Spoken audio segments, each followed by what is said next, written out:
आझाद समाज पार्टीच्या वतीने आज देगलूर बिलोली मतदारसंघाचे एससी राखीव विभागाचे आमदार जितेशजी अंतापूरकर यांच्या घरावर जनाक्रोश जवाब दो मोर्चाच्या माध्यमातून आम्ही आमदार साहेबांना आमचा प्रश्न होता की महाराष्ट्रामध्ये सध्या अनुसूचित जातीच्या आरक्षण वर्गीकरणाच्या संदर्भामध्ये राज्य सरकारने जी पावलं उचलली आहेत यामध्ये तुम्ही आमच्या अनुसूचित जातीचे प्रतिनिधी म्हणून तुमची या सगळ्या प्रकरणामध्ये काय भूमिका आहे हे जाणून घेण्यासाठी आज आम्ही धर्मांना विभागणार आहे, इथं परस्पर विरोधी संघर्ष निर्माण करणार आहे आणि ह्या आपल्या येणाऱ्या काळामध्ये जे काही आरक्षण उद्ध्वस्त होणार आहे, येणाऱ्या हजारो ज्या पिढ्या उद्ध्वस्त होणार आहेत त्या काही आपल्या राज्यासाठी हितकारक नसून अशा पद्धतीची भूमिका आमदार साहेब विधानसभेमध्ये मांडणार आहेत असा त्यांनी फोन कॉलद्वारे आम्हाला त्या ठिकाणी शब्द दिलेला आहे।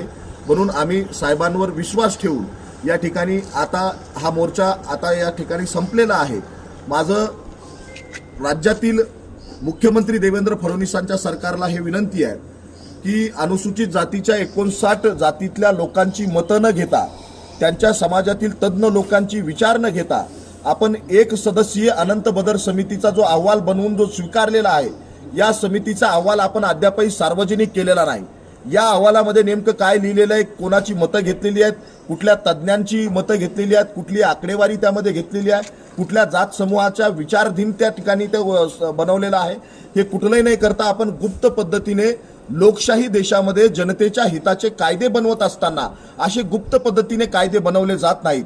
दुसरी महत्त्वाची गोष्ट, भारतीय संविधानाच्या 341व्या कलमानुसार अनुसूचित जातीच्या लोकांना हे आरक्षण मिळालेलं आहे। याच्यामध्ये बदल करण्याचा अधिकार केवळ या देशाच्या संसदेला आहे, आपल्या विधानसभेला नाही, राज्याच्या मुख्यमंत्र्याला नाही।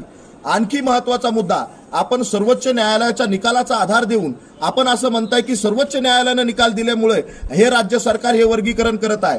तर आमचं तुम्हाला सांगणं आहे की या देशाचं सर्वोच्च न्यायालय हे सर्वोच्च नाही, या देशाचं संविधान हे सर्वोच्च आहे।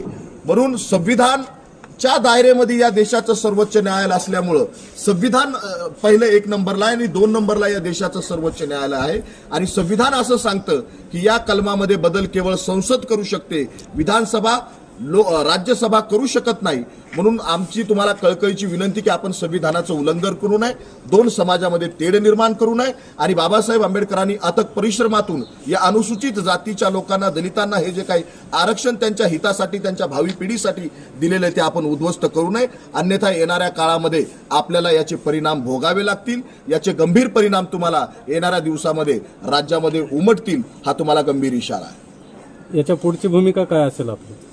आमची भूमिका अशी आहे की आता जर जितेशजी अंतापूरकर या आमच्या विधानसभेचे आमदार यांनी जर विधानसभेमध्ये आमची जर भूमिका मांडली, ते जर आमच्यासाठी भांडले, तर आम्ही यानंतर या विषयाला इथं संपवणार आहेत। परंतु त्यांनी जर आम्हाला खोटं आश्वासन देऊन ते जर विधानसभेत नाही बोलले, त्यांनी भूमिका जर त्यांची नाही जाहीर केली, तर आम्ही पुन्हा हजारोचा लाखोचा मोर्चा घेऊन त्यांच्या घरावर धडकणार आहोत। हे त्यांनी गंभीरपणे प्रशासनाने आणि आमदार साहेबांनी लक्षात घ्यावं, एवढीच त्यांना विनंती आहे।